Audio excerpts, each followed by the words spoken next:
ಒಳ್ಳೆಯ ಸಮಯ ನಾವು ಸ್ತೋತ್ರ ಮಾಡ್ತೇವೆ. You were so faithful and good in our lives past. ಹೌದು ಸ್ವಾಮಿ, ಕಳೆದ ದಿನಮಾನಗಳಲ್ಲಿ ನೀನು ನಮಗೆ ಎಷ್ಟೊಂದು ನಂಬಿಗಸ್ತನಾಗಿದ್ದಿ. Thank you for keeping us in good health. ನಮ್ಮೆಲ್ಲರನ್ನ ಆರೋಗ್ಯವಂತರಾಗಿ ಇಟ್ಟದಕ್ಕಾಗಿ ನಾವು ನಿಮಗೆ ಸ್ತೋತ್ರ ಮಾಡ್ತೇವೆ. We thank you for every blessings that we receive from you. ಮಾತ್ರವಲ್ಲದೆ ನಿನ್ನಿಂದ ಪಡೆದುಕೊಂಡಂತ ಪ್ರತಿಯೊಂದು ಆಶೀರ್ವಾದಗಳಿಗಾಗಿ ನಾವು ಸ್ತೋತ್ರ ಮಾಡ್ತೇವೆ. We pray, Lord, bless us as we come together to learn the word of God. ನಿನ್ನ ವಾಕ್ಯವನ್ನ ನಾವು ಒಟ್ಟಾಗಿ ಸೇರಿ ಅಧ್ಯಯನ ಮಾಡೋದಕ್ಕೆ ಬಂದಿರುವಾಗ ನೀನು ನಮ್ಮನ್ನ ಆಶೀರ್ವದಿಸಿದಾಗಿ ನಾವು ಬೀಳ್ತೇವೆ. Bless each one of us, Lord. ಪ್ರತಿಯೊಬ್ಬರನ್ನು ನೀನು ಆಶೀರ್ವದಿಸಿದೇವ. Let your name be glorified. ನಿನ್ನ ನಾಮ ಒಂದೇ ಮಹಿಮೆಯಿಂದಲಿ. In Jesus' precious name we pray. ಯೇಸು ಕ್ರಿಸ್ತನ ಅತ್ಯಮೂಲ್ಯವಾದ ನಾಮದಲ್ಲಿ ನಾವು ಪ್ರಾರ್ಥಿಸ್ತೇವೆ. Amen. Amen. Amen. Once again, greetings to you all in Jesus' name. ಮತ್ತೊಮ್ಮೆ ನಿಮ್ಮೆಲ್ಲರಿಗೂ ಯೇಸು ಕ್ರಿಸ್ತನ ಮಧುರವಾದ ನಾಮದಲ್ಲಿ ನಾನು ಮತ್ತೊಮ್ಮೆ ನನ್ನ ಶುಭಾಶಯಗಳನ್ನು ಅನ್ಕೊಳ್ಳುವಂತವನಾಗಿದ್ದೇನೆ. Well, in these days we were discussing the subject, the judgment seat of Christ. ಕಳೆದ ದಿನಮಾನಗಳಲ್ಲಿ ನಾವು ಯೇಸು ಕ್ರಿಸ್ತನ ನ್ಯಾಯಸ್ಥಾನದ ಕುರಿತಾಗಿ ನಾವು ಅಧ್ಯಯನ ಮಾಡ್ತಾ ಬಂದಿದ್ದೇವೆ. We were going through different areas of the subject. ನಾವು ಈ ಒಂದು ವಿಷಯದ ಅನೇಕ ವಿಭಾಗಗಳನ್ನ ನಾವು ಬಹಳ ಸೂಕ್ಷ್ಮವಾಗಿ ನಾವು ಅದನ್ನ ಅಧ್ಯಯನ ಮಾಡ್ತಾ ಬಂದಿದ್ದೇವೆ. I hope that maybe 2 more sessions may take for this completion of this topic. ನಾನು ನಂಬ್ತೇನೆ ಈ ಒಂದು ವಿಷಯವನ್ನ ನಾವು ಇನ್ನು ಮುಂದಿನ 2 ಸೆಷನ್ಗಳಲ್ಲಿ ನಾವು ಇದನ್ನ ಮುಕ್ತಾಯಗೊಳಿಸಬಹುದು ಈ ಒಂದು ಅಧ್ಯಯನವನ್ನ. Well, in the last session we're discussing the purpose of the judgment seat of Christ. ಕಳೆದ ಒಂದು ಸಂಚಿಕೆಯಲ್ಲಿ ನಾವು ಈ ಒಂದು ಯೇಸು ಕ್ರಿಸ್ತನ ನ್ಯಾಯಸ್ಥಾನದ ಕುರಿತಾಗಿರುವಂತ ಉದ್ದೇಶ ಏನು, ಅದರ ಮುಖ್ಯ ಉದ್ದೇಶ ಏನು, ಯಾಕೆ ಇದನ್ನ ದೇವರು ಸ್ಥಾಪಿಸ್ತಾನೆ ಎಂಬಂತ ವಿಷಯವನ್ನ ನಾವು ನೋಡ್ಕೊಂಡಿದ್ದೇವೆ. So while discussing that the purpose of judgment seat of Christ, we went to a certain time to look into the book of 1 Corinthians chapter 3. ಇದನ್ನು ನೋಡುವ ಈ ಒಂದು ವಿಷಯದ ಕುರಿತಾಗಿ ನಾವು ಅಧ್ಯಯನ ಮಾಡುವಾಗ 1 ಕೊರಿಂಥ 3ನೇ ಅಧ್ಯಾಯದ ಮೇಲೆ ಕಳೆದ ಹಿಂದಿನ ಸಂಚಿಕೆಯಲ್ಲಿ ನಾವು ಬಹಳ ಕುಲಂಕುಷವಾಗಿ ಅಲ್ಲಿರುವಂತಹ ಆ ಒಂದು ವಚನ ಭಾಗವನ್ನ ನಾವು ಅಧ್ಯಯನ ಮಾಡೋದಕ್ಕೆ ನಮ್ಗೆ ಸಹಾಯ ಮಾಡಿದ್ವಿ.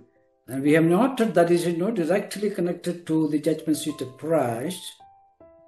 ನಾವು ನೋಡಿದೆವು ಅಲ್ಲಿ ನೇರವಾಗಿ ಯೇಸು ಕ್ರಿಸ್ತನ ಈ ಒಂದು ನ್ಯಾಯಸ್ಥಾನಕ್ಕೆ ಈ ಒಂದು ವಾಕ್ಯವು ಸೂಚನೆ ನೀಡದೇ ಇದ್ರೂ ಸಹ, but this also deals with rewards.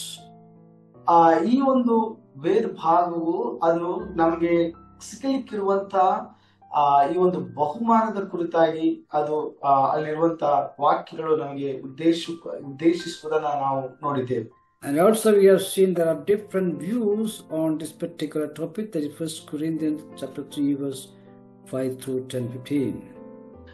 ಮಾತ್ರವಲ್ಲದೆ ಈ ಒಂದು ವಾಕ್ಯದ ಮೇಲೆ ಇರುವಂತ ವಿಭಿನ್ನವಾದಂತ ವ್ಯಾಖ್ಯಾನಗಳ ಕುರಿತಾಗಿ, ಅಂದರೆ ಈ ಒಂದು ವಿವಿಧವಾದಂತ ಚಿಂತನೆಗಳ ಒಂದು ದೃಷ್ಟಿಕೋನವನ್ನು ಸಹ ನಾವು ನೋಡ್ಕೊಂಡಿದ್ದೀವಿ. 1 ಕೊರಿಂಥ 3ನೇ ಅಧ್ಯಾಯ 1ರಿಂದ 15ನೇ ವಚನದೊಳಗೆ ಇರುವಂತಹ ವಾಕ್ಯಗಳ ಬಗ್ಗೆ ನಾವು ಹೇಳುವಂತದ್ದು. The question was, who is the builder? ಅಲ್ಲಿ ಪ್ರಶ್ನೆ ಏನಪ್ಪಾ ಅಂತಂದ್ರೆ, ಅಲ್ಲಿ ಆ ವೇದ ಭಾಗದಲ್ಲಿ ಇರುವಂತಹ ಕಟ್ಟುವವನು ಆತನು ಯಾರಾಗಿದ್ದಾನೆ ಮೂಲತಃ. We have seen that the foundation is Jesus Christ and apostles and the prophets. ನಾವು ನೋಡ್ತಾ ಇದ್ದೇವೆ ಅಲ್ಲಿ ಆಧಾರ ಸ್ತಂಭ ಅಂದ್ರೆ ಅಸ್ಥಿವಾರವನ್ನ ಹಾಕುವಂತವನು, ಅಸ್ಥಿವಾರವಾಗಿರುವಂತವನು ಅದು ಯೇಸು ಕ್ರಿಸ್ತನಾಗಿದ್ದಾನೆ. And it lays for once for all. ಮಾತ್ರವಲ್ಲದೆ ಈ ಒಂದು ಅಸ್ಥಿವಾರ ಒಂದು ಸಾರಿ ಮಾತ್ರ ಅದು ಹಾಕಲ್ಪಟ್ಟುವಂತದ್ದಾಗಿದೆ. ಆದ್ದರಿಂದ ಈ ಒಂದು ಅಸ್ಥಿವಾರವು ಈಗಾಗಲೇ ಹಾಕಿ ಮುಗಿಸಲಾಗಿದೆ. Now the building is church. ಆ ಒಂದು ಕಟ್ಟಡ, ಅಸ್ಥಿವಾರದ ಮೇಲೆ ಇರುವಂತಹ ಆ ಒಂದು ಕಟ್ಟಡ ಅದು ಸಭೆಗೆ ಹೋಲಿಕೆಯಾಗಿದೆ. Now the building is going on.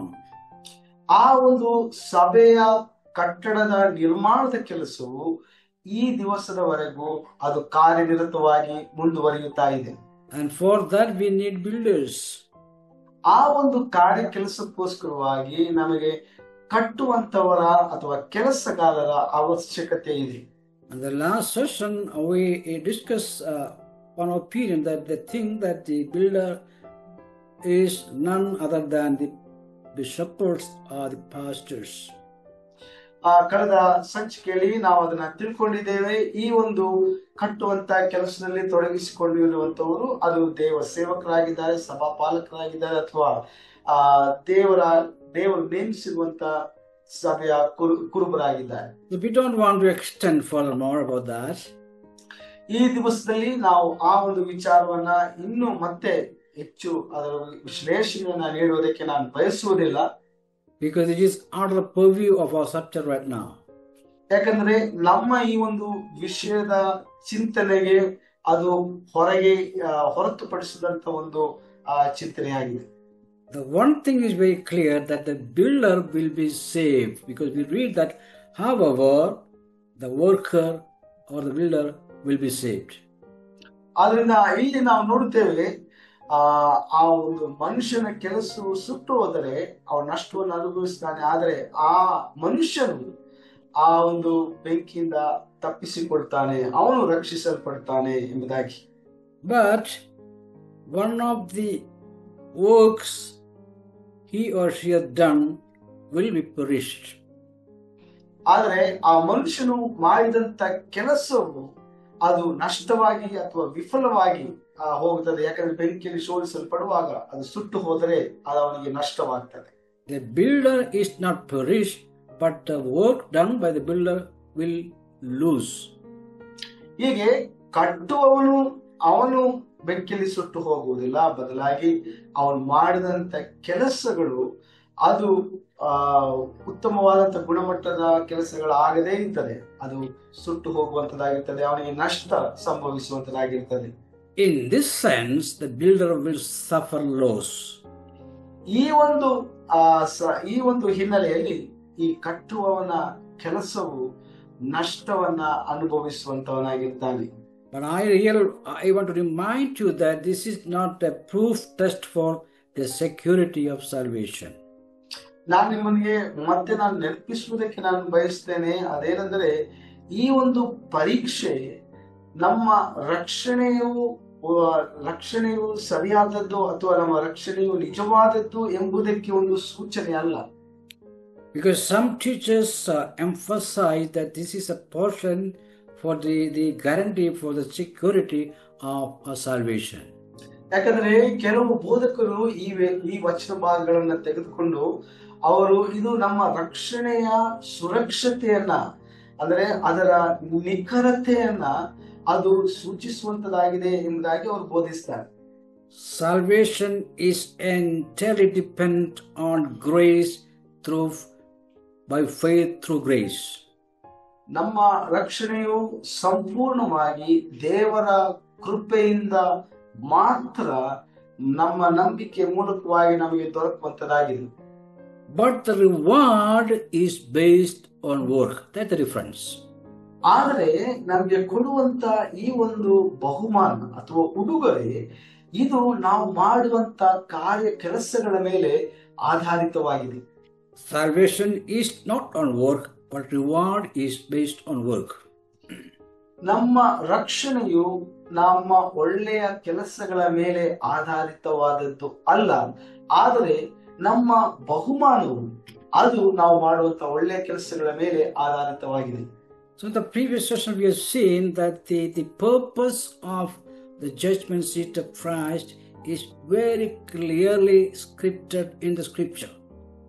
ಹೀಗೆ ಹಿಂದಿನ ನಾವು ಚರ್ಚೆಯಲ್ಲಿ ನಾವು ನೋಡಿದ್ದೇವೆ, ಈ ಒಂದು ವಾಕ್ಯ ಭಾಗದಲ್ಲಿ ಈ ಒಂದು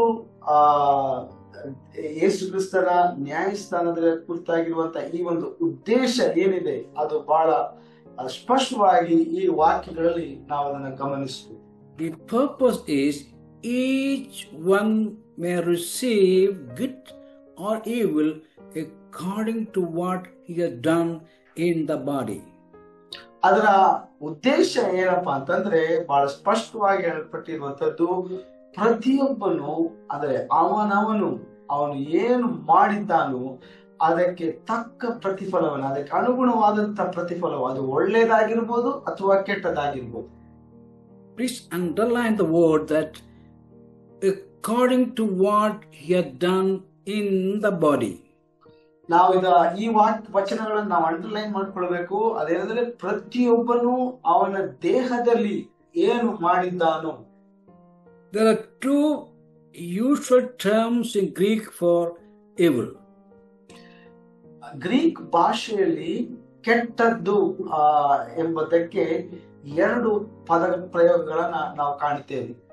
And those words are kakos, number one, and porneas, that's second word. ಮೊದಲನೆಯ ಪದ ಕಾಕೋಸ್ ಎಂಬಂಥದ್ದು, ಎರಡನೆಯ ಪದ ಪೋರ್ನಿಯಾಸ್ ಎಂಬಂಥದ್ದು. But Paul is not using this word here. ಆದರೆ ಪೌಲನು ಈ ಪದವನ್ನ ಉಪಯೋಗಿಸ್ತಾ ಇಲ್ಲ ಇಲ್ಲಿ. This word means that kakos or porneas means that bad, which means ethically or morally evil. ಈ ಪದದ ಅರ್ಥ, ಕಾರ್ಕೋಸ್ ಎಂಬಂತ ಪದದ ಅರ್ಥ ಕೆಟ್ಟದ್ದು, ಅಂದ್ರೆ ನೈತಿಕವಾಗಿ ಅದು ಕೆಟ್ಟದ್ದನ್ನ ಮಾಡುವಂತದ್ದಾಗಿದೆ. That is a usual word for bad or evil. ಇದು ಕೆಟ್ಟದ್ದಕ್ಕೆ ಅಥವಾ ವಿನಾಶಕ್ಕೆ ಬಳಸುವಂತ ಒಂದು ಪದವಾಗಿದೆ. But Paul uses another word that is faulos. ಆದ್ರೆ ಪೌಲನು ಇನ್ನೊಂದು ಪದ ಪ್ರಯೋಗನ ಬಳಸ್ತಾನೆ, ಅದೇನಂದ್ರೆ ಫೌಲೋಸ್ ಎಂಬುದಾಗಿ. That means good for nothingness. ಅಂದ್ರೆ ಯಾವುದಕ್ಕೂ ಅದು ಪ್ರಯೋಜನವಲ್ಲ, ಅಂದ್ರೆ ಪ್ರಯೋಜನಕ್ಕೆ ಬಾರದು ಎಂಬಂತ ಒಂದು ಅರ್ಥವನ್ನು ಕೊಡುವಂತದಾಗಿದೆ. Or the impossibility of any true gain or coming forth from it. ಅಥವಾ ಆ ಒಂದು ಕೆಲಸದಿಂದ ಅಥವಾ ಆ ಒಂದು ವಸ್ತುವಿಂದ ಯಾವುದೇ ರೀತಿಯಾದಂತಹ ಒಂದು ಲಾಭವಾಗಲಿ ಅಥವಾ ಒಂದು ಒಳಿತಾಗಲಿ ಉಂಟಾಗುವುದಿಲ್ಲ ಎಂಬುದಾಗಿ. It simply means worthlessness. ಅದರ ಸರಳವಾದಂತ ಅರ್ಥ ಅಂದ್ರೆ ಅದು ನಿಷ್ಪ್ರಯೋಜಕ, ಯಾವ ಬಳಕೆಗೂ ಅಥವಾ ಯಾವ ಒಂದು ಉಪಯೋಗಕ್ಕೂ ಬಾರದೇ ಇರುವಂತ ಒಂದು ನಿಷ್ಪ್ರಯೋಜಕವಾದಂತ ಒಂದು ಕೆಲಸ. Though in English it's good and evil, but in Greek it reads that it's a notion of worthlessness. English ನಲ್ಲಿ ಅದನ್ನ ಈವಿಲ್, ಕೆಟ್ಟದ್ದು ಎಂಬುದಾಗಿ ಬಳಸಲಾಗಿದೆ. ಆದ್ರೆ ಮೂಲ ಭಾಷೆಯಲ್ಲಿ ನಾವು ಅದರ ಮೂಲ ಅರ್ಥವನ್ನು ನಾವು ಹುಡುಕುವಾಗ ನಮಗೆ ಅರ್ಥವಾಗುವಂತದ್ದು ಅದರ ಅರ್ಥ ನಿಷ್ಪ್ರಯೋಜಕ, ಅಂದ್ರೆ ಯಾವ ಬೆಲೆಯೂ ಇಲ್ಲ ಎಂಬುದಾಗಿದೆ. So the judgment seat is trying to see the worthiness of our doings or deeds or whatever. ಆದ ಕಾರಣ ಯೇಸು ಕ್ರಿಸ್ತನ ಈ ಒಂದು ನ್ಯಾಯಸ್ಥಳದ ಮೂಲ ಉದ್ದೇಶ ಏನಪ್ಪಾ ಅಂತಂದ್ರೆ ನಾವು ಮಾಡಿದಂತ ಕೆಲಸವು ಒಳ್ಳೆಯದ ಅಥವಾ ಕೆಟ್ಟದ ಎಂಬುದನ್ನ ನಿರ್ಣಯಿಸುವಂತದಾಗಿದೆ. So the purpose is to determine that which is acceptable and that which is worthless. ಅದರಿಂದ ಈ ಉದ್ದೇಶದಿಂದ ಇದರ ಉದ್ದೇಶ ಏನಪ್ಪಾ ಅಂತಂದ್ರೆ ನಾವು ಮಾಡಿದಂತ ಕೆಲಸವು ಆತನಿಗೆ ಮೆಚ್ಚುಗೆ ಆಗಿರುವಂತದಾಗಿರ್ತದೋ, ಸ್ವೀಕರಿಸಲ್ಪಟ್ಟದಾಗಿರ್ತದೋ ಅಥವಾ ಅದನ್ನ ತಿರಸ್ಕರಿಸಲಾಗುವಂತದಾಗಿರ್ತದೋ, ಯಾಕಂದ್ರೆ ನಿಷ್ಪ್ರಯೋಜಕವಾಗಿರುವಂತದ್ದು. So the judgment seat of Christ will determine which is acceptable and which is worthless. ಯಾವುದು ಆತನಿಗೆ ಸ್ವೀಕರಿಸಲ್ಪಟ್ಟದ್ದಾಗಿರುತ್ತದೆ ಮತ್ತು ಯಾವುದು ಆತನು ತಿರಸ್ಕರಿಸುವಂತವನಾಗಿರುತ್ತಾನೆ ಎಂಬುದನ್ನ ನಿರ್ಣಯಿಸುವಂತದಾಗಿದೆ ಯೇಸು ಕ್ರಿಸ್ತನ ಈ ನ್ಯಾಯಸ್ಥಾನ. Though this judgment is particularly for the believers, that does not mean that the unbelievers will be escaped from their works on earth. ಈ ಒಂದು ನ್ಯಾಯಸ್ಥಾನವು ಬಹಳ ಪ್ರಾಮುಖ್ಯವಾಗಿ ವಿಶ್ವಾಸಿಗಳಿಗೆ, ಅಂದರೆ ಕ್ರಿಸ್ತನ ನಂಬಿದವರಿಗೆ ಇರುವಂತದ್ದಾಗಿದೆ. ಆದಾಗ್ಲೂ ಸಹ ಅನ್ಯ ಜನರು ಅವರು ಭೂಮಿಯಲ್ಲಿ ವಾಸವಾಗಿರುವಾಗ ಅಥವಾ ಜೀವಿಸುವಾಗ ಅವರಿಗೂ ಸಹ ಇದೇ ರೀತಿಯಾದಂತಹ ಒಂದು ಪರೀಕ್ಷೆಯು ನೇಮಿಸಲ್ಪಟ್ಟದಾಗಿದೆ.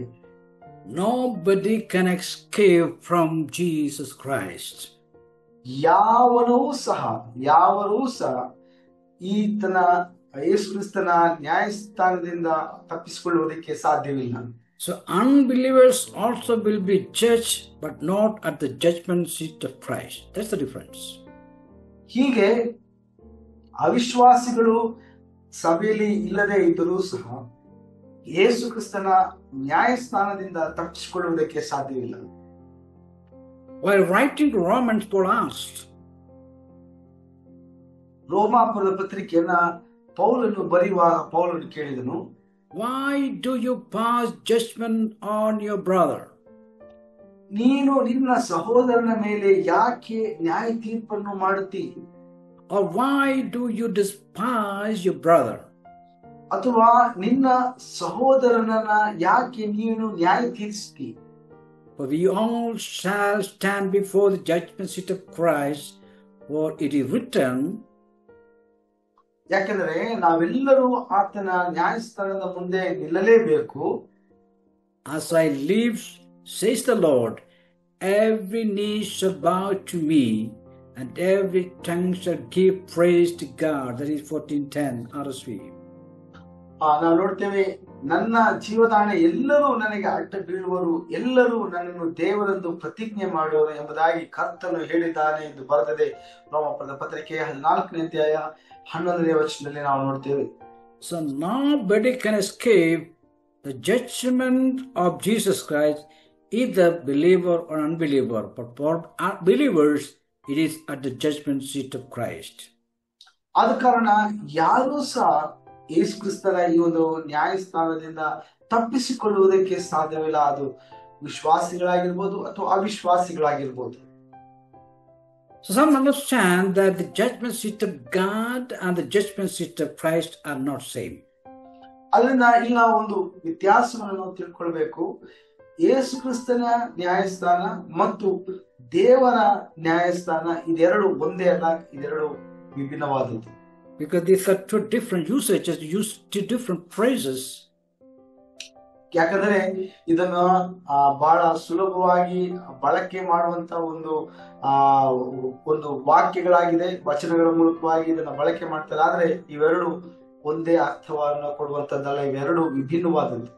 The first phrase is judgment seat of God, and the second is the judgment seat of Christ. ಮೊದಲನೇದು ನಾವು ನೋಡುವಂತದ್ದು, ಈಗ ನಾವು ಚರ್ಚೆ ಮಾಡ್ತಾ ಇರುವಂತ ವಿಚಾರ ಅದೇನಂದ್ರೆ ಯೇಸು ಕ್ರಿಸ್ತನ ನ್ಯಾಯಸ್ಥಾನವಾಗಿದೆ.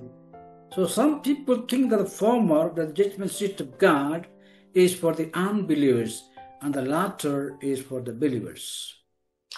ಕೆಲವರು ಹೀಗೆ ಅಂದ್ಕೊಳ್ತಾರೆ, ಇದು ಈ ಒಂದು ಯೇಸು ಕ್ರಿಸ್ತನ ನ್ಯಾಯಸ್ಥಾನವು ಅದು ಅನ್ಯರಿಗಿರುವಂತದ್ದು, ಮಾತ್ರವಲ್ಲದೆ ದೇವರ ನ್ಯಾಯಸ್ಥಾನ ಇದು ವಿಶ್ವಾಸಿಗಳಿಗೆ ಇರುವಂತದ್ದು ಎಂಬುದಾಗಿ.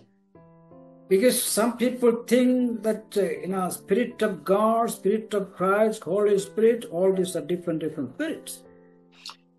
ಮಾತ್ರವಲ್ಲದೆ ದೇವರ ಆತ್ಮ ಮತ್ತು ಯೇಸು ಕ್ರಿಸ್ತನ ಆತ್ಮ, ಹೀಗೆ ಅನೇಕ ಆತ್ಮಗಳು, ಇದೆಲ್ಲ ವಿಭಿನ್ನವಾದಂತಹ ಆತ್ಮಗಳು, ಇದನ್ನ ಬೇರೆ ಬೇರೆಯಾಗಿ ಅವರು ಪರಿಗಣಿಸ್ತಾರೆ. I heard someone preach about saying that there are 7 spirits for God. ಯಾರೋ ಒಬ್ಬ ದೇವ ಸೇವಕರು ಪ್ರಸಂಗ ಮಾಡುವುದನ್ನು ನಾನು ಕೇಳಿದ್ದೇನೆ. ಅದೇನಂದ್ರೆ ದೇವರಿಗೆ 7 ಆತ್ಮಗಳು ಇದೆ ಎಂಬುದಾಗಿ. So please don't entangle into such mess. ದಯಮಾಡಿ ಈ ರೀತಿಯಾದಂತ ಗೊಂದಲಮಯವಾದಂತ ಒಂದು ಪ್ರಸಂಗಗಳಿಗೆ ನೀವು ಸಿಲುಕಿಕೊಳ್ಳಬೇಡಿ. Because the scripture very specifically says that baptism one, spirit one, God one, and the blood one. ಯಾಕಂದ್ರೆ ಸತ್ಯವೇದ ಬಹಳ ಸ್ಪಷ್ಟವಾಗಿ ನಮ್ಗೆ ಹೇಳ್ತದೆ, ದೇವರು ಒಬ್ಬನೇ, ನಮಗೆ ದೀಕ್ಷಾ ಸ್ನಾನ ಒಂದೇ, ಆದ ಕಾರಣ ನಮಗೆ ಆತ್ಮನು ಒಂದೇ ಎಂಬುದಾಗಿ ಬಹಳ ಸ್ಪಷ್ಟವಾಗಿ ದೇವರು ನಮ್ಮ ವಾಕ್ಯದಲ್ಲಿ ನಮಗೆ ತಿಳಿಸ್ಕೊಟ್ಟಿದ್ದಾರೆ. And God the Father, and God the Son, and God the Holy Spirit. That's all. ಹೌದು, ತಂದೆಯಾದ ದೇವರು, ಕುಮಾರನಾದ ದೇವರು, ಮಾತ್ರವಲ್ಲದೆ ಪವಿತ್ರಾತ್ಮನಾದಂತ ದೇವರು. So it's difficult to make the distinction for logical reasons. that Paul uses the phrase judgment seat of Christ only in 2 Corinthians 5:10 and nowhere in the New Testament. ಆದ ಕಾರಣ ಯೇಸು ಕ್ರಿಸ್ತನ ನ್ಯಾಯಸ್ಥಾನ ಎಂಬಂತ ಈ ಒಂದು ಪದ ಪ್ರಯೋಗವನ್ನ ಪೌಲನು 2 ಕೊರಿಂಥ 5:10 ಮಾತ್ರ ಬಳಸುವುದನ್ನು ನಾವು ನೋಡ್ತೇವೆ. ಬೇರೆ ಎಲ್ಲಿಯೂ ಸಹ ಆತನು ಬಳಸ್ತಾ ಇಲ್ಲ. ಆದ್ರಿಂದ ಇದರಲ್ಲಿರುವಂತಹ ವ್ಯತ್ಯಾಸಗಳನ್ನ ನಾವು ಹೆಚ್ಚಾಗಿ ಅದನ್ನ ವಿವರಿಸುವುದಕ್ಕೆ ಸಾಧ್ಯವಾಗುವುದಿಲ್ಲ. Because we read that God the Father has entrusted all the judgments in the hands of the Son. ನಾವು ನೋಡ್ತೇವೆ ಇಲ್ಲಿ ಪೌಲನು ಬರೆಯುವಾಗ ಹೇಳ್ತಾನೆ, ತಂದೆಯಾದ ದೇವರು ಎಲ್ಲ ನ್ಯಾಯ ತೀರ್ಪುಗಳನ್ನ ಆತನು ತನ್ನ ಕುಮಾರನಾದ ಯೇಸು ಕ್ರಿಸ್ತನ ಕೈಗಳಿಗೆ ಒಪ್ಪಿಸಿಬಿಟ್ಟಿದ್ದಾನೆ ಎಂಬುದಾಗಿ. So don't be confused by hearing here something and hearing there. You have to go through the scripture, what the scripture says. ಆದ್ರಿಂದ ನೀವು ಗೊಂದಲಕ್ಕೊಳಗಾಗಬಾರದು. ಒಬ್ರು ಹೀಗೆ ಹೇಳ್ತಾ ಇದ್ದಾರೆ, ಇನ್ನೊಬ್ರು ಹೀಗೆ ಹೇಳ್ತಾ ಇದ್ದಾರೆ. ಆದ್ರಿಂದ ನಾವು ಎಲ್ಲವನ್ನೂ ಸಹ ದೇವರ ವಾಕ್ಯದ ಅಡಿಸ್ಥಾನದಲ್ಲಿ ಅದನ್ನ ಪರಿಶೀಲನೆ ಮಾಡಿ ನಾವು ಅದನ್ನ ಅರ್ಥೈಸಿಕೊಳ್ಳಬೇಕು. In Romans 14:10, ರೋಮಪುರದ ಪತ್ರಿಕೆ 14:10 God's judgment seat. ಅಲ್ಲಿ ನಾವು ನೋಡ್ತೇವೆ ದೇವರ ನ್ಯಾಯ ತೀರ್ಪಿನ ಆಸನವು. Here only the believers are in the mind. ಇಲ್ಲಿ ಕೇವಲ ವಿಶ್ವಾಸಿಗಳು ಮಾತ್ರ ಮನಸ್ಸಿನಲ್ಲಿದ್ದಾರೆ. So be not be confused by these terms. ಅದರಿಂದ ನಾವು ಈ ಒಂದು ಇಲ್ಲಿರುವಂತಹ ಈ ಒಂದು ಹೇಳಿಕೆಗಳನ್ನ ನಾವು ಕನ್ಫ್ಯೂಸ್ ಮಾಡಿಕೊಳ್ಳಬಾರದು. But one thing is very sure. ಆದ್ರೆ ಒಂದು ವಿಷಯ ನಮಗೆ ಬಹಳ ಖಚಿತವಾಗಿ ಅರ್ಥವಾಗ್ತದೆ. ಅದೇನಂದ್ರೆ the rewards are to be earned. ಈ ಎಲ್ಲ ಉಡುಗೊರೆಗಳು ಅದನ್ನ ನಾವು ಗಳಿಸಿಕೊಳ್ಳಬೇಕಾಗಿದೆ. It is not based on the grace. ಅದು ದೇವರ ಕೃಪೆಯಿಂದ ನಮಗೆ ಸಿಗುವಂತದ್ದಲ್ಲ. That does not mean for anything we to do or say we don't want the grace of God. We need, of course. ಅದರ ಅರ್ಥ ಹೀಗೆ ಅಲ್ಲ. ಅಂದ್ರೆ ನಮ್ಗೆ ಏನು ಮಾಡಿದ್ರು ಏನೇ ನಾವು ಕಾರ್ಯ ಮಾಡಿದ್ರು ಕೂಡ ಅದಕ್ಕೆ ದೇವರ ಕೃಪೆ ಬೇಡ ಅಂತಲ್ಲ. ಆದ್ರೆ ದೇವರ ಕೃಪೆ ನಮ್ಗೆ ಬೇಕು. ಆದ್ರೆ ಈ ಒಂದು ಬಹುಮಾನವನ್ನ ಉಡುಗೊರೆಯನ್ನು ಪಡೆದುಕೊಳ್ಳೋದಕ್ಕೆ ದೇವರ ಕೃಪೆ ಅಗತ್ಯವಿಲ್ಲ. Because many of us we are doing many things not according to the grace of God. We are doing a different thing. ಯಾಕಂದ್ರೆ ನಾವು ಅನೇಕ ಕೆಲಸಗಳನ್ನ ಮಾಡ್ತಾ ಇದ್ದೇವೆ. ಅದ ಎಲ್ಲ ಕೆಲಸಗಳು ನಾವು ದೇವರ ಕೃಪೆಯಿಂದಲೇ ನಾವು ಮಾಡ್ತಾ ಇಲ್ಲ. ಯಾಕಂದ್ರೆ ನಾವು ಮಾಡ್ಬೇಕಾದದನ್ನ ನಾವು ಮಾಡ್ತಾ ಇದ್ದೇವೆ. That is going to be examined. ಅದು ಆ ಕೆಲಸಗಳನ್ನ ದೇವರು ಪರೀಕ್ಷೆ ಮಾಡುವಂತವನಾಗಿದ್ದಾನೆ. The point is that reward is based on works. ನಾ ಹೇಳೋದಕ್ಕೆ ಏನ್ ಬಯಸ್ತಾ ಇದ್ದಾರೆ, ನನ್ನ ಉದ್ದೇಶ ಏನಂತಂದ್ರೆ, ಮುಖ್ಯ ವಿಚಾರ ಏನಂದ್ರೆ, ಈ ಒಂದು ಉಡುಗೊರೆಯು ಅದು ದೇವರ ಕೃಪೆಯ ಮೇಲೆ ಆಧಾರಿತವಾದದಲ್ಲ. According to what he has done in the body. ನಾವು ನಮ್ಮ ದೇಹದಲ್ಲಿ ಪ್ರತಿಯೊಬ್ಬನು ಅವನ ದೇಹದಲ್ಲಿ ಮಾಡಿದಕ್ಕೆ ಅನುಗುಣವಾಗಿ ದೇವರು ಕೊಡುವಂತ ಬಹುಮಾನವಾಗಿರುತ್ತದೆ. That is 2 Corinthians 5:10 RSV. ಇದು 2 ಕೊರಿಂಥ 5:10 ವಚನದಲ್ಲಿ ಇರುವಂತದ್ದಾಗಿದೆ. The exact phrase I will read from Greek. ಈ ಒಂದು ಪದ ಪ್ರಯೋಗವನ್ನ ನಾನು ಗ್ರೀಕ್ ಭಾಷೆಯಲ್ಲಿ ನಾನು ಅದನ್ನ ಓದ್ತೇನೆ. It's like dia tu somatos pros a ekprakten. The term praso, there's a term in that particular phrase, that praso means to bring about or accomplish something through activity or pressing through an action, and thus to accomplish or perform. That's the meaning of the word praso. ಅವರು ಈಗ ಈ ವಾಕ್ಯವನ್ನ Greek ಭಾಷೆಯಲ್ಲಿ ಅವ್ರು ನಮಗೆ ಓದಿ ತಿಳಿಸಿದ್ರು. ಅವ್ರು ಗ್ರೀಕ್ ಭಾಷೆಯಲ್ಲಿ ಪ್ರಾಸೋ ಎಂಬಂತ ಪದವನ್ನ ಅಲ್ಲಿ ಪ್ರಯೋಗ ಮಾಡಿದ್ದಾರೆ. ಆ ಒಂದು ಪ್ರಾಸೋ ಎಂಬಂತ ಪದದ ಅರ್ಥ ಇದೆ ಅಂದ್ರೆ ಚಟುವಟಿಕೆಯ ಮೂಲಕ ಏನನ್ನಾದರೂ ತರುವುದು ಅಥವಾ ಸಾಧಿಸುವುದು, ಒಂದು ಕ್ರಿಯೆಯನ್ನ ಒತ್ತುವುದು ಮತ್ತು ಆ ಮೂಲಕ ಸಾಧಿಸುವುದು ಅಥವಾ ನಿರ್ವಹಿಸುವುದು ಎಂಬುದಾಗಿ ಅರ್ಥೈಸುವುದಾಗಿದೆ. In Greek, body is soma. Greek ಭಾಷೆಯಲ್ಲಿ ದೇಹಕ್ಕೆ ಅವರು ಕರೆಯುವಂಥದ್ದು ಸೋಮ ಎಂಬುದಾಗಿ. In Greek understanding, soma is only the medium or instrument through which the works, good or bad, are accomplished. So ಈ ಒಂದು ಗ್ರೀಕ್ ಭಾಷೆಯಲ್ಲಿ ನಾವು ನೋಡುವಂತದ್ದು ಈ ಒಂದು ದೇಹವು ಅದು ಒಳ್ಳೆಯದು ಅಥವಾ ಕೆಟ್ಟದ್ದನ್ನು ಸಾಧಿಸುವ ಮಾಧ್ಯಮ ಅಥವಾ ಒಂದು ಸಾಧನ ಮಾತ್ರವಾಗಿದೆ. So I repeat once again, the body, or in Greek called soma, is only the medium or instrument through which the works, that is good or bad, are accomplished.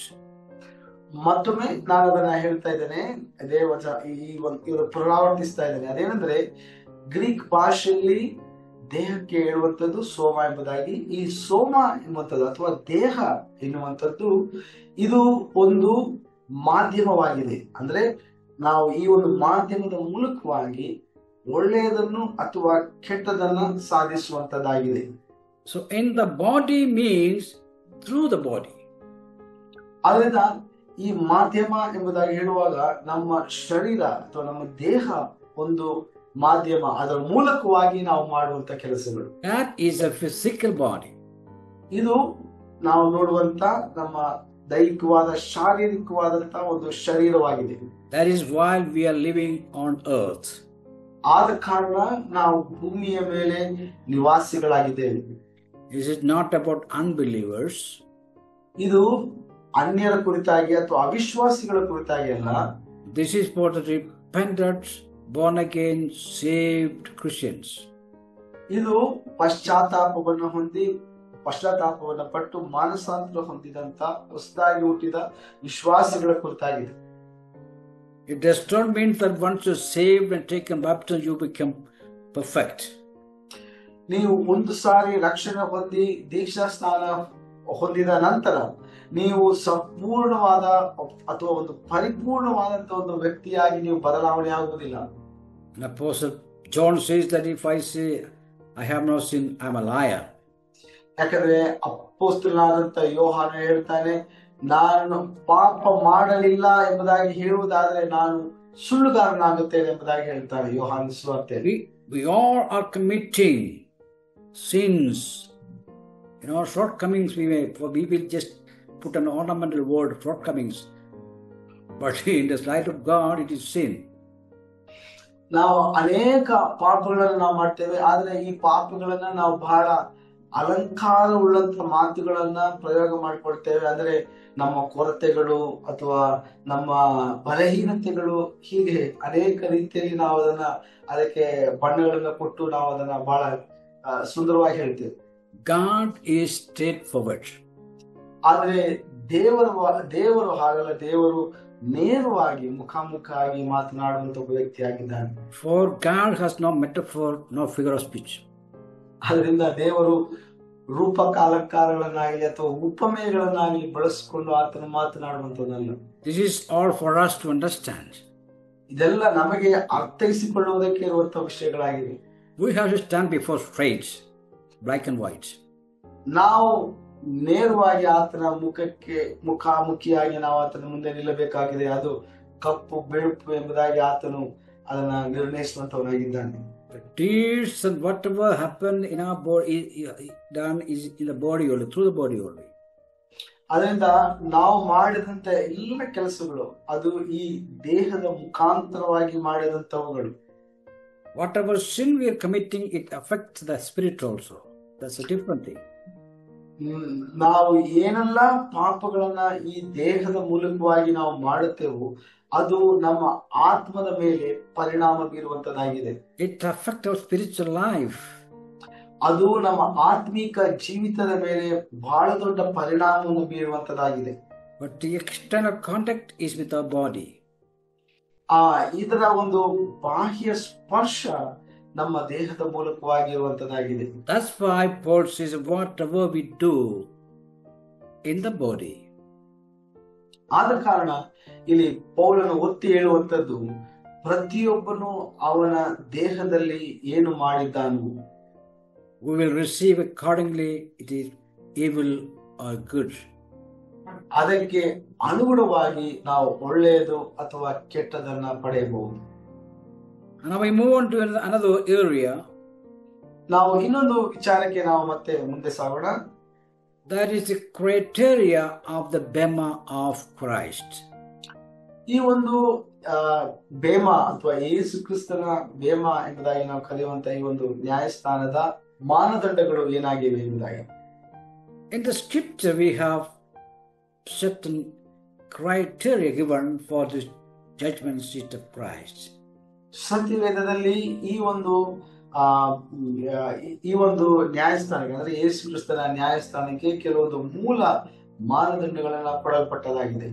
As we've already seen, this examination is not to determine whether a person before the bema is a believer or not. ನಾನು ಇದಕ್ಕೆ ಮುಂಚೆನೂ ನಾನು ಹೇಳಿದೆ, ಮತ್ತೆ ನಾನು ಪುನರಾವರ್ತಿಸ್ತಾ ಇದ್ದೇನೆ. ಈ ಒಂದು ನ್ಯಾಯಸ್ಥಾನದ ಮುಂದೆ ಒಬ್ಬ ವ್ಯಕ್ತಿ ನಿಲ್ಲುವಾಗ ಆ ವ್ಯಕ್ತಿಯು ರಕ್ಷಣೆ ಹೊಂದಿದ್ದಾನೋ ಇಲ್ಲವಾ ಎಂಬುದನ್ನು ಪರೀಕ್ಷಿಸುವುದಕ್ಕೋಸ್ಕರವಾಗಿ ಅಲ್ಲ ಈ ಒಂದು ನ್ಯಾಯಸ್ಥಾನ. Therefore, here the question of salvation is not considered at all. ಆದ ಕಾರಣ ಇಲ್ಲಿ ರಕ್ಷಣೆಯ ಪ್ರಶ್ನೆಯನ್ನ ಪರಿಗಣಿಸುವುದೇ ಇಲ್ಲ. We have evidences in Romans 8:1, John 5:24, and 4:17. ಇದಕ್ಕೆ ನಾವು ಆಧಾರವಾಗಿ ರೋಮಾಪುರದ ಪತ್ರಿಕೆ, ಯೋಹಾನ ಸುವಾರ್ತೆ ಈ ಒಂದು ಭಾಗಗಳಲ್ಲಿ ನಾವು ಕಾಣಬಹುದು. A person sinned before new birth, since new birth, or even unconfessed sins since the new birth are forgiven. ಒಬ್ಬ ಹೊಸದಾಗಿ ಹುಟ್ಟಿದಂತ ಒಬ್ಬ ವ್ಯಕ್ತಿ, ಆತನು ಹೊಸದಾಗಿ ಹುಟ್ಟುವುದಕ್ಕಿಂತ ಮುಂಚಿತವಾಗಿ ಮಾಡಿದಂತ ಪಾಪಗಳು ಎಲ್ಲವನ್ನೂ ಸಹ ಈ ಒಂದು ರಕ್ಷಣೆಯ ಮೂಲಕವಾಗಿ ಕ್ಷಮಿಸಲ್ಪಟ್ಟದಾಗಿದೆ. And this we should understand, that a person sinned before new birth. ಈ ವಿಚಾರವನ್ನ ನಾವು ಸ್ಪಷ್ಟವಾಗಿ ಅರ್ಥ ಮಾಡ್ಕೊಳ್ಬೇಕು. ಒಬ್ಬ ವ್ಯಕ್ತಿ ಹೊಸದಾಗಿ ಹುಟ್ಟಿದಕ್ಕಿಂತ ಮುಂಚಿತವಾಗಿಯೂ ಅವನು ಪಾಪ ಮಾಡಿರ್ತಾನೆ. Since new birth, ಹೊಸದಾಗಿ ಹುಟ್ಟಿದಂದಿನಿಂದಲೂ ಅವನು ಪಾಪ ಮಾಡ್ತಾನೆ. or even unconfessed sins since the new birth, ಅಥವಾ ಹೊಸದಾಗಿ ಮಾತ್ರವಲ್ಲದೆ ಹೊಸದಾಗಿ ಹುಟ್ಟಿದ ನಂತರವೂ ಸಹ ಅವನು ಅರಿಕೆ ಮಾಡದೇ ಇರುವಂತಹ ಪಾಪಗಳೂ ಇರುತ್ತವೆ. are all forgiven. ಈ ಎಲ್ಲ ಪಾಪಗಳೂ ಸಹ ಕ್ಷಮಿಸಲ್ಪಟ್ಟದಾಗಿದೆ. And that is the efficacy of the death of Jesus Christ. ಇದೇ ಯೇಸು ಕ್ರಿಸ್ತನ ಶಿಲುಬೆಯ ಮರಣದ ಮುಖ್ಯ ಒಂದು ಪ್ರಮುಖವಾದಂತ ಒಂದು ಕಾರ್ಯಕೆಲಸವಾಗಿದೆ. On cross Jesus said, "Tetelestai."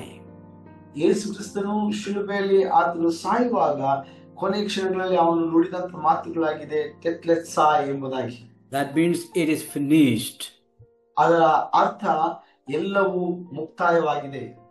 Whatever purpose Jesus has sent to this earth, everything accomplished, finished, full. ಯೇಸು ಕ್ರಿಸ್ತನನ್ನ ಈ ಭೂಲೋಕಕ್ಕೆ ಯಾವ ಉದ್ದೇಶದ ಮೇರೆಗೆ ತಂದೆ ಆ ದೇವರು ಕಳುಹಿಸಿದನು, ಆ ಉದ್ದೇಶವನ್ನ ಯೇಸು ಕ್ರಿಸ್ತನು ಸಂಪೂರ್ಣವಾಗಿ ಆ ಕಾರ್ಯಕೆಲಸವನ್ನ ಮುಗಿಸಿದ್ದಾನೆ ಎಂಬಂತದಾಗಿದೆ. And the purpose of his first coming was redemption. ಆತನ ಮೊದಲನೇ ಮರಣದ ಮುಖ್ಯ ಉದ್ದೇಶವಾಗಿತ್ತು ಪಾಪದಿಂದ ಜನರನ್ನ ವಿಮೋಚಿಸುವಂತದ್ದು. That's why I said that is the efficacy of his crucifixion.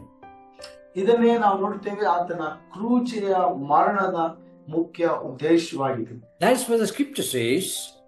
ಆದ ಕಾರಣ ಸತ್ಯವೇದವು ನಮಗೆ ಹೇಳುವಂತದ್ದು, that is the Hebrew 10:17 in KJV.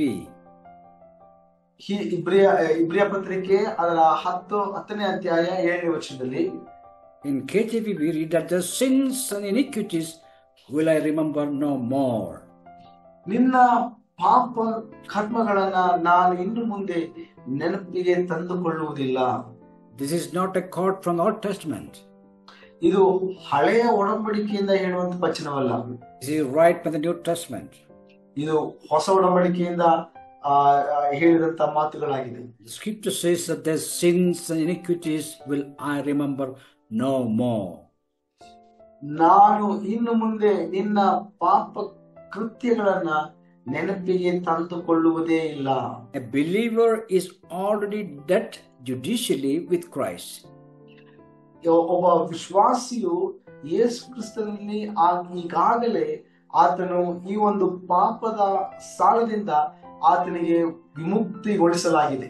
What for he died? ಯಾತಕ್ಕೋಸ್ಕರ ಆತನು ಕ್ರಿಸ್ತನ ಸತ್ತನು? For his natural or inherited iniquity. ಸ್ವಾಭಾವಿಕವಾಗಿ ಅಥವಾ ಅವನು ಜನನದ ಮೂಲಕವಾಗಿ ಅವನು ಪಡೆದುಕೊಂಡು ಬಂದಂತ ಆ ಒಂದು ಪಾಪದಿಂದ ಅವನಿಗೆ ವಿಮೋಚನೆ ದೊರಕಿಸಲಾಗಿದೆ. Now there is no more birth sin, so called. ಆದ ಕಾರಣ ಇನ್ನು ಮುಂದೆ ಆ ಹುಟ್ಟಿನಿಂದ ಬಂದಂತ ಯಾವ ಪಾಪಗಳು ಇಲ್ಲ. All natural and inherited sin, all God forgiven. ಆದ ಕಾರಣ ಹುಟ್ಟಿನಿಂದ ಅಂದ್ರೆ ಪಡೆದುಕೊಂಡು ಅವನು ಸ್ವಾಭಾವಿಕವಾಗಿ ಅವನ ಜನನದ ಮೂಲಕವಾಗಿ ಅವನು ಪಡೆದುಕೊಂಡು ಬಂದಂತ ಎಲ್ಲ ಪಾಪಗಳು ಕ್ಷಮಿಸಲ್ಪಟ್ಟಿದೆ.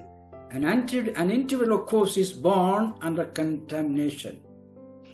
ನಾವು ನೋಡ್ತೇವೆ ಒಂದು ಮಗು ಅಥವಾ ಒಂದು ಕೂಸು ಅದು ಹುಟ್ಟುವಾಗ ಅದು ಪಾಪದಲ್ಲಿ ಹುಟ್ಟುವಂತದ್ದಾಗಿರುತ್ತದೆ. But he is freely and justly pardoned for Christ's sake.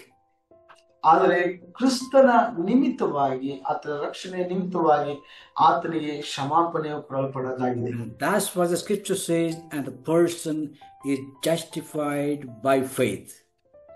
ಆದ ಕಾರಣ ಸತ್ಯವೇದ ಹೇಳುತ್ತದೆ, ನಂಬಿಕೆಯ ಮೂಲಕವಾಗಿ ನಾವು ನೀತೀಕರಿಸಲ್ಪಟ್ಟವರಾಗಿದ್ದೇವೆ.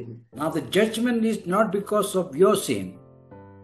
ಅದನ್ನ ಈ ನ್ಯಾಯ ತೀರ್ಪು ಅದು ನಿಮ್ಮ ಪಾಪದ ನಿಮಿತ್ತವಾಗಿ ಮಾಡುವಂತದಲ್ಲ. The judgment is not for me because of my sin. ಅಥವಾ ನನ್ನ ಪಾಪದ ನಿಮಿತ್ತವಾಗಿ ಈ ನ್ಯಾಯ ತೀರ್ಪಲ್ಲ. But God has made a provision for the sin. ಆದರೆ ದೇವರು ತಾನೇ ಈ ಒಂದು ಪಾಪಕ್ಕೋಸ್ಕರವಾಗಿ ಒಂದು ಪರಿಹಾರವನ್ನ ಆತನು ನಿಯೋಜಿಸಿದ್ದಾನೆ. And that provision is Jesus Christ. ಆ ಒಂದು ಪರಿಹಾರವೇ ಯೇಸು ಕ್ರಿಸ್ತನಾಗಿದ್ದಾನೆ. And the judgment is now because of you are not accepting the God's provision. ಅದರಿಂದ ಈ ಒಂದು ಪರಿಹಾರವನ್ನ ನೀವು ಸ್ವೀಕಾರ ಮಾಡದೆ ಹೋಗುವಾಗ ಈ ನ್ಯಾಯ ತೀರ್ಪನ್ನ ದೇವರು ಮಾಡುವಂತವನಾಗಿದ್ದಾನೆ. It's a free gift. ಯಾಕಂದ್ರೆ ಇದು ದೇವರು ಉಚಿತವಾಗಿ ಕೊಡುವಂತ ಒಂದು ವರವಾಗಿದೆ. In elsewhere Paul writes that the unspeakable gift. ಇನ್ನೊಂದು ಕಡೆಯಲ್ಲಿ ಪೌಲನು ಹೀಗೆ ಬರೀತಾನೆ, ಇದು ನಾವು ಮಾತಿನಲ್ಲಿ ಅದನ್ನ ವಿವರಿಸುವುದಕ್ಕೆ ಅಸಾಧ್ಯವಾದಂತ ಒಂದು ಉಡುಗೊರೆಯಾಗಿದೆ. And in Hebrews it is so great salvation. ಅದರ ಕೃಪೆಯ ಮೇಲೆ ಕೃಪೆ ನಮಗೆ ಹೇರಳವಾಗಿ ಸುರಿಯದ ನಿಮಿತ್ತವಾಗಿ. And says that so great salvation. ಅಂದ್ರೆ ಹೇಳ್ತಾರೆ ಎಷ್ಟು ದೊಡ್ಡದಾದಂತ ಒಂದು ರಕ್ಷಣೆಯಾಗಿದೆ ಇದು. So today the judgments come upon because if anybody rejecting the provision God made for sin, that is Jesus Christ. ಆದ ಕಾರಣ ಇವತ್ತು ಯಾರೇ ಯೇಸು ಕ್ರಿಸ್ತನನ್ನ ಈ ಒಂದು ಪಾಪದ ಪರಿಹಾರವಾಗಿ ನಿಯೋಜಿಸಲ್ಪಟ್ಟಂತ ಆತನನ್ನ ತಿರಸ್ಕರಿಸ್ತಾರೋ ಅವರು ಈ ನ್ಯಾಯ ತೀರ್ಪಿಗೆ ಒಳಗಾಗುವಂತವರಾಗಿದ್ದಾರೆ. And there comes the rod of faith. ಅಲ್ಲಿ ನಾವು ನೋಡ್ತೇವೆ ನಂಬಿಕೆಯ ಒಂದು ಪಾತ್ರ ಬಹಳ ಪ್ರಧಾನವಾಗಿ ಕಾರ್ಯ ಮಾಡುವಂತದ್ದು. And that's the only way, faith, how faith in Christ and accept Him as a Savior. ನಂಬಿಕೆ ಮೂಲಕ ಮಾತ್ರವೇ ನಾವು ಕ್ರಿಸ್ತನನ್ನ ಸ್ವೀಕಾರ ಮಾಡೋದಕ್ಕೆ ಸಾಧ್ಯ. The Lord will shower grace upon them. ದೇವರು ತಾನೇ ಅವರ ಮೇಲೆ ಕೃಪೆಯ ಒಂದು ಮಳೆಯನ್ನ ಸುರಿಯ ಮಾಡುವಂತವನಾಗಿರುತ್ತಾನೆ. Then he or she will be justified through faith. ಅದರ ಮೂಲಕವಾಗಿ ಒಬ್ಬ ಪುರುಷನು ಅಥವಾ ಒಬ್ಬ ಸ್ತ್ರೀಯು ನಂಬಿಕೆಯ ಮೂಲಕವಾಗಿ ಅವರು ನೀತಿವಂತರಂತೆ ಎಣಿಸಲ್ಪಡುವಂತವರಾಗಿರುತ್ತಾರೆ. Well, the criteria for the judgment seats there are certain criteria. We'll look at it. ಈ ಒಂದು ಈ ಒಂದು ನ್ಯಾಯಸ್ಥಾನಕ್ಕೆ, ಅಂದ್ರೆ ಯೇಸು ಕ್ರಿಸ್ತನ ನ್ಯಾಯಸ್ಥಾನಕ್ಕೆ ಕೆಲವೊಂದು ಮೂಲ ಮಾನದಂಡಗಳಿವೆ. ಅವುಗಳನ್ನ ನಾವು ಒಂದೊಂದಾಗಿ ನಾವು ನೋಡೋಣ. There are many, and there are 4 criteria. ಈ ಒಂದು ಮುಖ್ಯವಾಗಿ ಈ ಒಂದು ನ್ಯಾಯಸ್ಥಾನಕ್ಕೆ 4 ಮಾನದಂಡಗಳನ್ನ ನಾವು ನೋಡಬಹುದು. Number 1 is our thoughts. ಮೊಟ್ಟ ಮೊದಲನೇದಾಗಿ ನಮ್ಮ ಆಲೋಚನೆಗಳು. The second one is our words. ಎರಡನೇದಾಗಿ ನಮ್ಮ ಮಾತುಗಳು. Then third, our deeds. ಮೂರನೇದಾಗಿ ನಮ್ಮ ಕಾರ್ಯಗಳು. Then our motives. ನಾಲ್ಕನೇದಾಗಿ ನಮ್ಮ ಉದ್ದೇಶಗಳು. So number 1 are thoughts. We have in Hebrew 4:12, 13, Luke 12:2 and 3.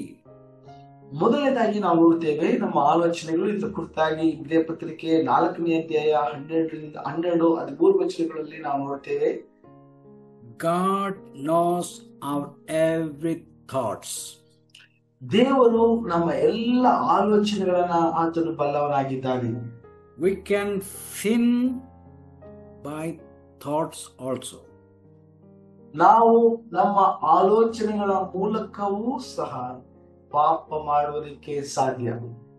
Nobody understand that we are sinning. ಯಾವ ವ್ಯಕ್ತಿಯೂ ಅದನ್ನ ಕಂಡು ಹಿಡಿಯೋದಕ್ಕೆ ಸಾಧ್ಯವಿಲ್ಲ ನಾವು ಪಾಪ ಮಾಡ್ತಾ ಇದ್ದೇವೆ ಎಂಬುದಾಗಿ. Even our wife, husband, children, pastor, nobody knows what is going on in our heart. ಯಾರೇ ಆಗಿರ್ಬೋದು, ನಮ್ಮ ಹೆಂಡತಿ ಆಗಿರ್ಬೋದು, ಗಂಡನಾಗಿರ್ಬೋದು, ನಮ್ಮ ತಂದೆಯ ತಾಯಿಗಳಾಗಿರ್ಬೋದು, ನಮ್ಮ ಮಕ್ಕಳಾಗಿರ್ಬೋದು, ನಮ್ಮ ಹೃದಯದಲ್ಲಿ ನಾವು ಮಾಡುವಂತ ಪಾಪಗಳನ್ನ ಅವರು ಅರಿತುಕೊಳ್ಳುವುದಕ್ಕೆ ಸಾಧ್ಯವಿಲ್ಲ.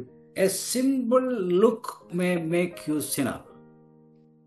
ಸರಳವಾದ ಒಂದು ನೋಟ ಕ್ಷಣ ಮಾತ್ರದಲ್ಲಿ ನಾವು ಪಾಪಕ್ಕೆ ಬೀಳೋದಕ್ಕೆ ಅಥವಾ ಪಾಪ ಮಾಡೋದಕ್ಕೆ ಸಾಧ್ಯ. Jesus said, if anybody looks at a woman with lust, he is certainly done adultery. ಯಾಕಂದ್ರೆ ಯೇಸು ಸ್ವಾಮಿ ಹೇಳ್ತಾನೆ, ನಾವು ನೋಡ್ತೇವೆ ವಾಕ್ಯದಲ್ಲಿ, ಒಬ್ಬ ಮನುಷ್ಯನು ಇಚ್ಛೆಯಿಂದ ಒಬ್ಬ ಹೆಂಗಸನ್ನ ನೋಡಿದರೆ ಅವನಾಗಲೇ ಆ ಗಳಿಗೆಯಲ್ಲೇ ಆ ಒಂದು ಸ್ತ್ರೀಯೊಟ್ಟಿಗೆ ಅವನು ವ್ಯಭಿಚಾರ ಮಾಡಿದ್ದಾನೆ ಎಂಬುದಾಗಿ ಹೇಳೋದನ್ನು ನಾವು ನೋಡ್ತೇವೆ. I don't think any court in this world will do like that. Just for looking or thinking in a heart, you'll be judged for punishment. I don't think so. ನಾನು ನಂಬುದಿಲ್ಲ ನಮ್ಮ ಯಾವುದೇ ನ್ಯಾಯಾಲಯಗಳು ಈ ರೀತಿಯಾಗಿ ಒಬ್ಬ ವ್ಯಕ್ತಿಯನ್ನ ಅಪರಾಧಿ ಎಂಬುದಾಗಿ ಘೋಷಿಸುವುದಿಲ್ಲ. ಅಂದ್ರೆ ಯಾರು ಮನಸ್ಸಿನಲ್ಲಿ ಈ ರೀತಿಯಾಗಿ ಪಾಪ ಮಾಡ್ತಾರೋ ಅವನನ್ನು ಅಪರಾಧಿ ಎಂಬುದಾಗಿ ಅವರು ಘೋಷಿಸುವುದು. If somebody confessed with the court also, I have thought like that, it's not, he'll be escaped from the court. ಆ ಒಂದು ನ್ಯಾಯಸ್ಥಾನದಲ್ಲಿ ನ್ಯಾಯಾಧೀಶನ ಮುಂದೆ ಅವನು ಒಂದು ವೇಳೆ ಆ ವ್ಯಕ್ತಿ ಅರಿಕೆ ಮಾಡಿದ್ರು, ನಾನು ಈ ರೀತಿಯಾಗಿ ಆಲೋಚನೆಯಲ್ಲಿ ತಪ್ಪು ಮಾಡಿದ್ದೇನೆ ಎಂಬುದಾಗಿ ಹೇಳಿದ್ರು ಸಹ ಅವನಿಗೆ ಶಿಕ್ಷೆ ಕೊಡ್ಲಿಕ್ಕಿಲ್ಲ. Because there is no legal provision for that. ಯಾಕಂದ್ರೆ ಕಾನೂನುಬದ್ಧವಾಗಿ ಅದಕ್ಕೆ ಯಾವುದೇ ರೀತಿಯಾದಂತ ಒಂದು ದಂಡನೆ ಇಲ್ಲ. If you are lusting the property of your neighbor, others,